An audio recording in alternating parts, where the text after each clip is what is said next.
I tried, slow dancing in a burning room, with the deep and dying breath of our love.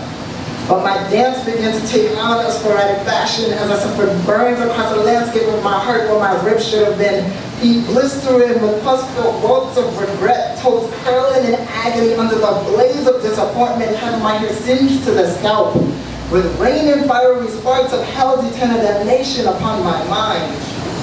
And I tried, slow dancing in a burning room, but the room collapsed on me, taking the half of my heart that had a grip on the situation, but killing the other half that needed time. For I had been dreaming with a broken heart, refusing to roll down onto my knees to look into the cracked glass mirror eyes of an unforgiven soul with unbreathing lips of Judas' silent prayer seeking penance from an unknown saint.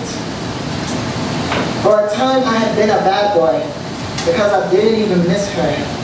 I had been a bad boy for breaking her heart, but I was free falling into a spiraling whirlwind of mental destruction, trying to write her name into the sky with markers full of tears and hands covered in love's innocent blood.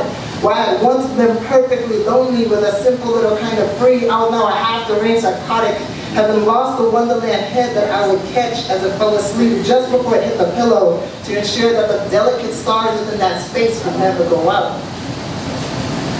Gravity was holding me down.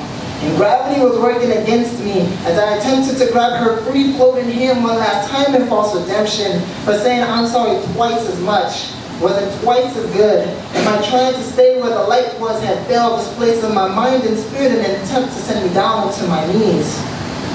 They say you get up and you move on, but over time I had given up, hoping that in doing so I could move forward 2 steps, walking blindfolded, having had a little love, but spreading it thin until my heartbeat had been torn out of the frame of its clock, in the hopes and dreams of hoping one day I could reach the inner peace I once had in my dreaming of you.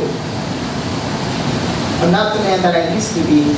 I've met her at an interesting time, thinking that she loved me when she loved only the thought of me, the spectral shadow of my image being sufficient for her, refusing to hold onto my hands, but rather the gloved fingers of the past, throwing me into the war of my life with a heart of glass like a diamond in the rough. She was an assassin.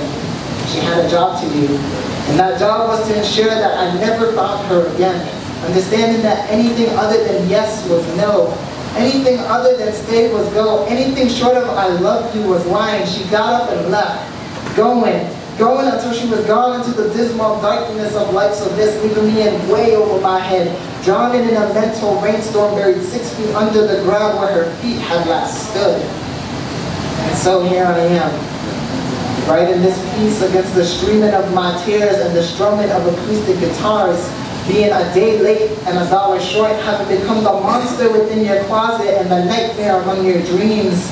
I sit here listening to John Mayer singing about burning rooms or writing in the ashes of our own, hoping for you to come back and finish the inferno that I started. Thank you.